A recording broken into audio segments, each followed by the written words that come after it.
All right, well in this video we're going to talk about the Hitso Esbar Hydronic heater installation. This has probably been the thing I've been most worried about, just because I watched some other people's videos on trying to install this thing, and it's just everybody really seems to be struggling.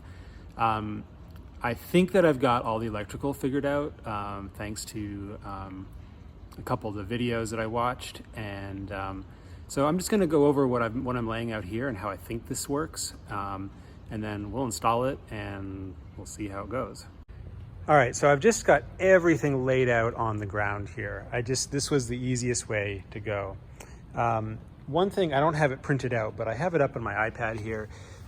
This is the Esbar instruction manual, and even though the system's composed of a few different pieces, this page was what helped me the most. When I first got this, I kind of overlooked this and was looking at the wiring diagrams. But basically I followed this, and here's what we got. So here we've got the Esbar. This is going to mount under the vehicle. Off of this, we've got the coolant pump, and there's this cable that will connect to this, and I believe it's pins 9 and 10 in here are empty.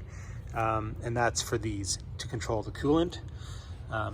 Then there's this extension cable that will plug into this guy, and it goes over to the fuel pump. And then again, there's another little connector that you got to put in for the fuel pump. And then after that, basically, we've got power and ground. There are 2 wires here. I'm pretty sure these aren't needed. I don't know what they're for, but from what I was looking at, I don't think any of that is needed. Those are fuses. And then if we go up here, we've got the controller. I've got the high altitude kit. So basically we've got 4 wires coming off here that go to the controller. I'm basically just gonna match these up color for color. So this connector will go on here, that plugs into the high altitude kit, and then the same colors go into here. In the manual for this, there is a wiring diagram that shows you which pin goes into which connector.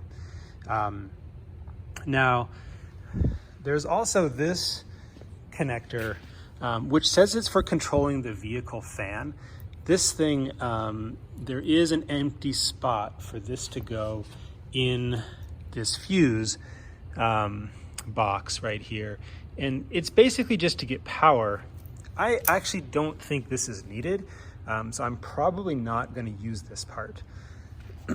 But everything over here, that should basically control the Esbar heating system all by itself. Now the next thing is going to be to control the fan. And the fan comes with its own wiring harness, and I think this is made by Hitso. And of course, it really doesn't come with many instructions, but if you look at it closely, it's fairly straightforward. You've got these wires coming off of here. There is somewhere on here, it shows you low, medium, high, what each color is. It then has a relay. Again, I haven't fully figured this out, but it looks like there's a few options to control this thing. Fuses, power. So I'm gonna mess with that separately. There is apparently one of the wires off of this controller. I can't remember, I think it might be one of the black ones, maybe this guy. That's a hot when the system is running, so you can basically run that through a thermostat.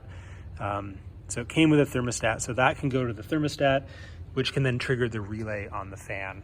But I'm probably actually going to put my own controller in for a multi, to have the low, medium, and high settings. So anyways, let's hook it up and we'll see how it goes. All right, we're under the vehicle. Here's the installation we got going on. This is the Esbar. This is the boiler. It uses the diesel fuel to heat the glycol. We've got a little pump here. So this is the return. The cold glycol pumps back into the boiler, and then this is the return to the air exchanger and the floor. And here we've got the exhaust, goes through this manifold. It's all nicely mounted. really fits in quite well. Electrical wires are all tucked away. Air intake is nice and up and out of the way. And something that worked out really well is this fuel line and the electrical wire. I ran them inside this, this crossbeam all the way over to where the fuel pump is.